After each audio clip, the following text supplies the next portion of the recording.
But how exciting is it really behind the scenes to see see these lawmakers going over this stuff?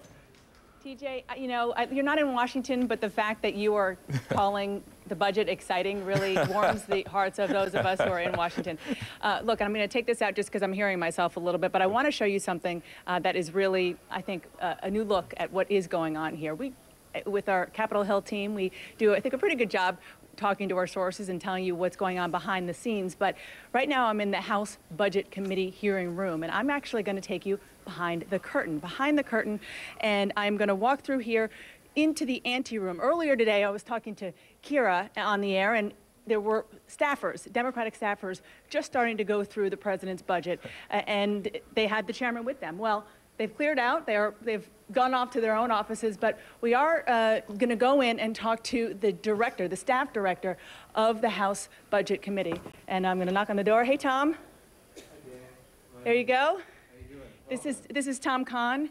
You talk about behind the scenes. This is maybe the power behind the Democratic throne. And look, Tom, you've been going through. I'll come around here. You've been going through with your staff all of what the president has proposed. Right. And one thing that we've been trying to emphasize is that, yes, this is the president's proposal, right. $3.8 trillion, right. But it is here in Congress. Right. This is where the power of the purse is. So what have you been finding, and what are you trying to do to prepare to brief other Democratic members of the House? Well, we're doing a couple things. First of all, for example, we're putting together a report that we're going to be sending out tonight that is a detailed analysis of the president's budget. We're going to actually do it in two parts, one tonight and another one in 4 days. We just got the budget this morning, and it's like going through many, many different phone books. So that's the first thing we're doing. Then secondly, I'm going to be briefing about 250 Democratic staff at 4 o'clock.